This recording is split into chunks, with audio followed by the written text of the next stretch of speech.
Guess who's back? Back again. ReFre5hed is back. No way. Tell your friends. No way. Guess who's We're back? back, Guess people. who's back? Guess who's back? And we got video. Woohoo! Although I have to say, I'm sure it's probably pretty disappointing. We were just talking about that before we started the video. Like, I think you guys think that we're recording in places that are way Very more cool. glamorous. Although I have to say, I don't just. Oh yeah, I guess. Yeah, but that's definitely not glamorous. Downstairs?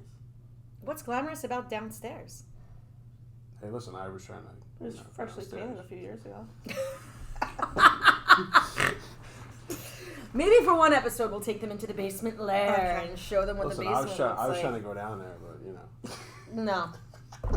We always joke with Alise about how we want to move locations around just to make her a little crazy. They all want to get away from me. What can I say?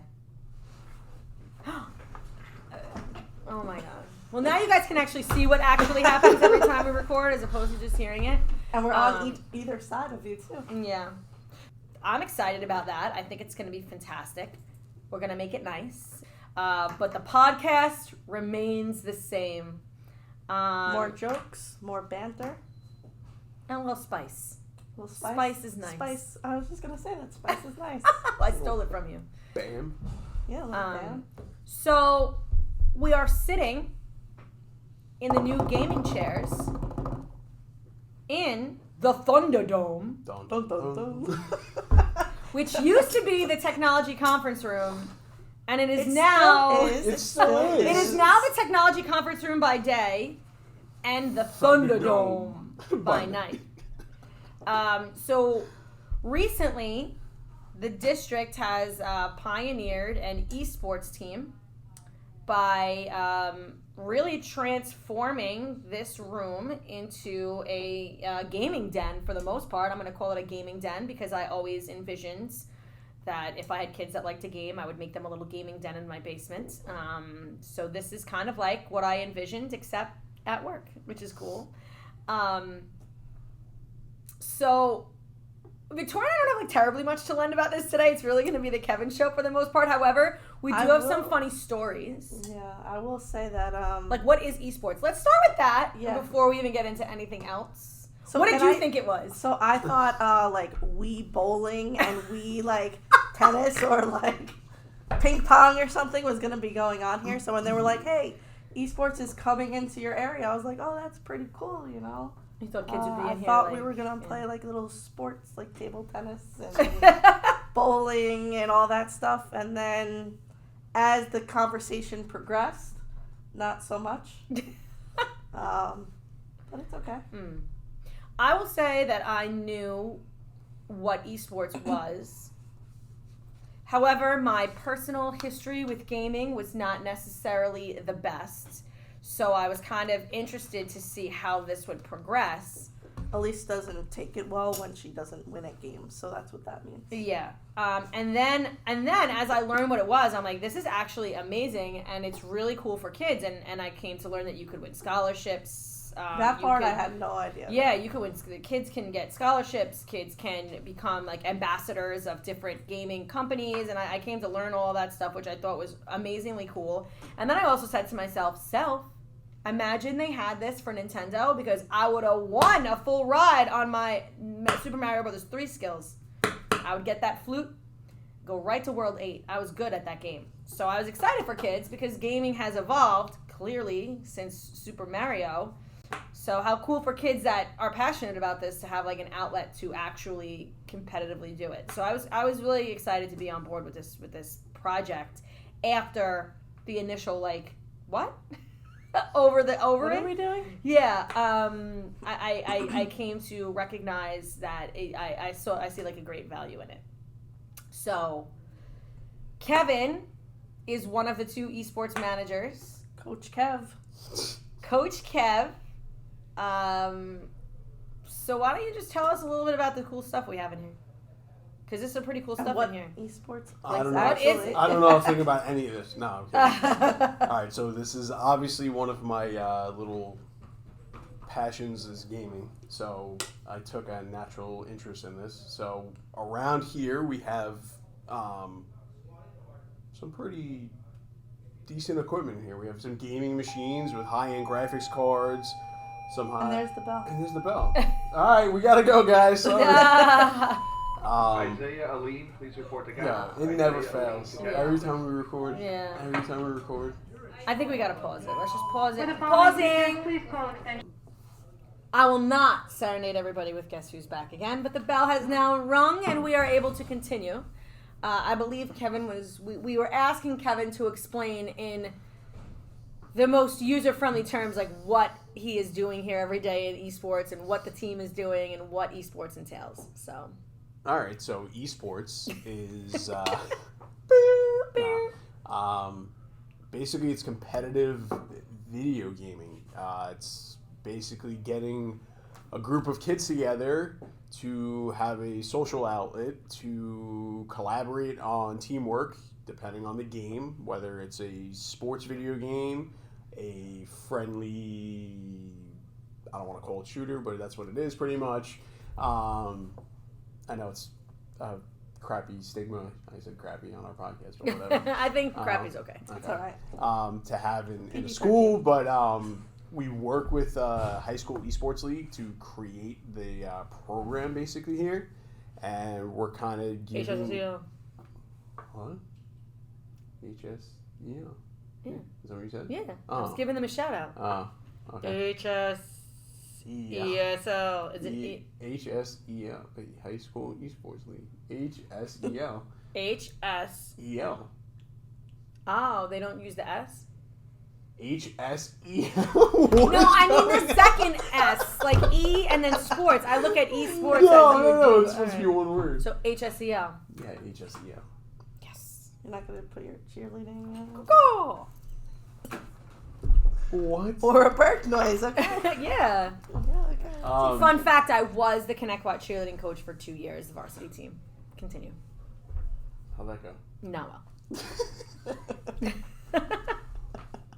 Here you are. Yet here I am. Went to technology instead. And I found my calling. Jeez. Coaching wasn't it. But She's it's cheering us up now. yeah. Woo-hoo. I don't even know what.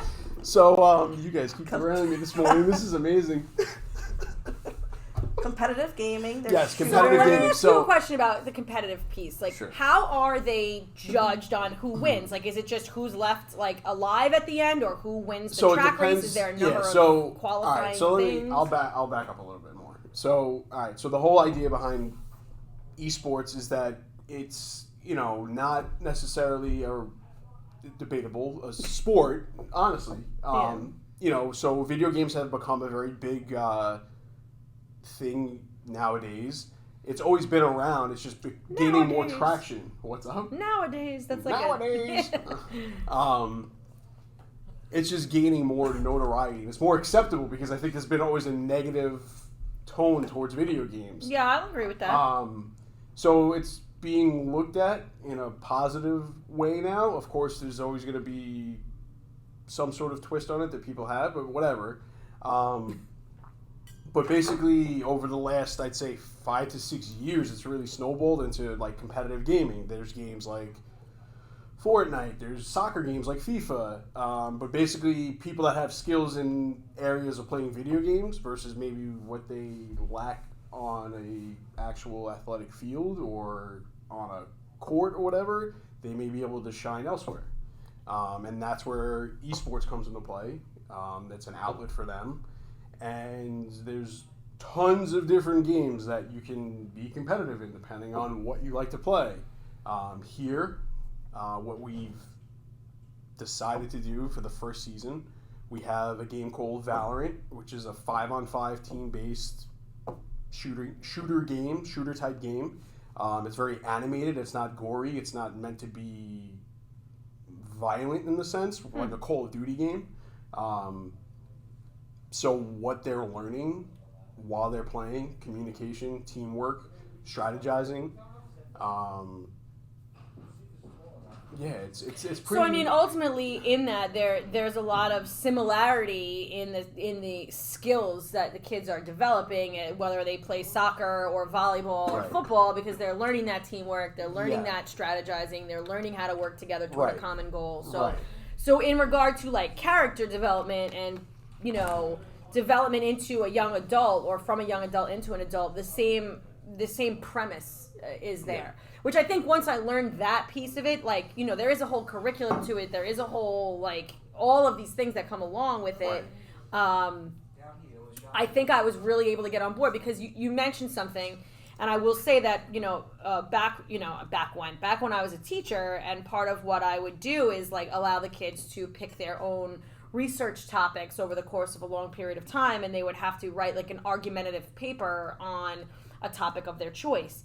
A lot of kids, I would say not so much in the end of I think I was 16 years in the classroom. Not so much in the end of my 16 years because I almost felt like video gaming was a big thing. Then it kind of like, it wasn't on my forefront. I don't know if it's because parents started putting like different types of like rules on their kids once all of this like gaming on the brains type of stuff happened. Yeah. But it used to be like a high, like a pretty regularly visited topic of kids that were exploring and trying to say like gaming is not bad, and they would write this research paper, but it was hard because at the time that was when all of the doctors, psychologists, people were putting out all of these things that kids are becoming violent because of them, etc. So I'm glad to see that I do feel like the stigma on it was that it was not a positive outlet for kids, but from what I'm learning, I mean, there's a game you guys are playing chess. Yeah, right? Yeah, so, that's super cool, Yeah, so we have, right now we have one student who is registered and doing competitive chess, and that's on Mondays, and he did his first match on Monday, and he won. So awesome. It was really cool. So it's not everything, like, it's not like the same game every day. Mm-hmm. We have another game, where actually today is going to be our first regular season match in Rocket League. It's a 3-on-3 game. Basically, it's soccer with cars, and that's pretty cool. Yeah. So it's basically a best of 7 series, and we'll see how we do today. But like even that, finding a strategy, communicating, making friends with each other. Like this is like something that we're seeing over the last like few weeks during practice is maybe kids that didn't know each other, or maybe they do know each other. They're starting to get familiar with one another and have a common interest. That's what everybody. At the end of the day, they came for one common interest, and that's gaming. Mm-hmm. Again, they may not have had an outlet before, and it's like cool to see that we have something like this going on that gives them that ability to do something. And like you mentioned, there's opportunities out there. Like it's not just gaming. Like this kid like lead them to potential sponsorships. There's people out there, and not that it's gonna happen for every single person, but like you can become a YouTube sensation, you can become a Twitch sensation playing video games. People get sponsored to play games. You can get. I think about it in like the terms of like when people get sponsored to like play with toys and stuff like that. It's like the same. How cool would that be? Like if a kid got sponsored and made money just to try out new video games and try out new stuff. I mean, like I think it's great. The other piece of this that Kevin might be mad at me for saying, but I don't. Not that I don't care, but I don't.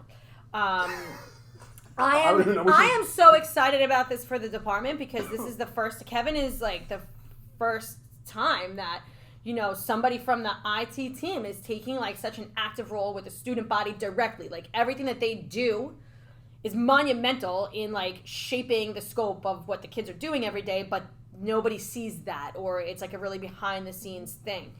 But Kevin is like, I've taken great pride and joy in like literally watching Kevin interact with kids every day. They're writing to him in the Google Classroom. They're emailing him. It's to me, it's like a mark in the history book of the department and saying like this is now our first kind of like direct link. Victoria and I, we deal with kids, we deal with teachers a lot more regularly than I think the technical part of the team does. And this piece of this, I think, is I am most excited to see where this goes for Kevin, because I think that the team can be a really positive influence on the kids that like are into this technical world, and I don't know that they have the access to you guys that I would like to see them have to learn and grow and get that positive influence, you know? So I'm glad that he has that, because I think about it and I think about, you know, the impact I've had on kids that come back to me, and they come back to me and tell me that. And I don't think that you guys get that, because they think what you do is cool, but they don't know you. And now, like, you're going to be the first person here that gets to actually have that. Like, you have 9th graders on the team, and you're going to be with them for 4 years. And by the time they graduate, like, if one of them gets a scholarship or one of them wins something, like, you are going to feel that pride in a way that perhaps you may not feel on any other regular day, because you're not really connected in that way. So this is super cool for me to watch that for you. Yeah. And that's just my little, like, emotional piece of the whole thing. Because I wouldn't be me if I didn't add that piece. I was going to say, at least emotional? Wow. Like, every once in a while, I take the witch ward off, and I do have an emotional moment. Boy. You know, bravo to me. She said it. What can I say? That's funny. No, it's an adjustment for me, too. Yeah. In a good way, though. It's out of my comfort zone, but in a good way. So, yeah, getting used to that. Pretty cool. Yeah, and they're a cool bunch of kids. They're very nice. You know what I mean? I and try the to pop energy in level here. when they come in here. Yeah. They're on a mission. They're on a mission. They're on like, a mission. You would think that they're ready to play a game, like a sports game. Like, think of, like, the football team, like, getting ready to play their game. Well, like, and the cool part is how they're that... coming in here. Yeah, and the cool part is that, like, there's all those things behind it, too, that, like, they're in place and they're not ready yet, but, like, apparel, like, game day, we can have jerseys, we can have, like, things like that. You know, there for Valorant and Rocket League, there are national championships that we can potentially play for. So cool. Which is wild to think about. You can go play for a national title for a video game, which they have events, like, globally for things like that now, but now it's more specific to the high school esports league. So they've actually, I don't know exactly off the top of my head how long they've been around, but it seems like they've had traction, and it's like really snowballing, because we saw Pat Med now is doing it, Islip's doing it. I saw yesterday Copeg was in the queue. I think Sachem was in the queue yesterday. So it's like it's gaining a lot of momentum now, and it's not even exclusive to just Long Island, New York. We played, actually it's funny because of Valorant yesterday, our 3 games that we played, one team was from Connecticut, one team was from Delaware, and the other was in... Delaware? Yeah. Was in Pennsylvania. So it's not even like we're playing necessarily locally. Was it my mom and dad? Maybe. Patty Sue. P.S. P.S. I love you tomorrow. It's her day tomorrow. It is her day. I'm going to write it on social media. Patty Sue, I love you. Patty Sue, I love you. Send her my selfie with her. Yeah. All right. So I hope that you guys, as you are hearing more about esports, because I'm sure that, you know, we will be posting more about it, and there will be more coming out about it. I hope that this episode gave you a little bit more of an insight into, you know, in a lot of ways, how lucky we are to work in a district like this that is supportive of doing this for students, because, you know, I love to stick with the mantra of every student every day and finding different ways to reach every student every day. And I think that this has reached, for sure, a population of kids that really didn't have this outlet to come into a room and say, like, I'm here, I'm staying after school, and I'm competitively gaming with my friends, and I'm not, like, just stuck in my house doing it alone anymore. You know, like, that is a really awesome thing that the district has done for the kids of Connecticut, and I'm proud that I got to be a part of that, and even in just the littlest way. It's gonna grow from here, too. Yeah. So, we'll see. Well, everyone, I am very excited about the very cool topics that we have for you. We are going to be taking you on the road this season. On the road again. Mm-hmm. We're going to be taking you on the road. We have a couple of cool things, some guests in mind. So, you know, stay tuned for future episodes. Keep an eye out for your question for the week for communication. I don't know it in this exact moment. I'm letting you behind my curtain, but I'm going to come up with some extremely amazing, CTLE-able question that is going to go with this podcast, and we'll talk soon.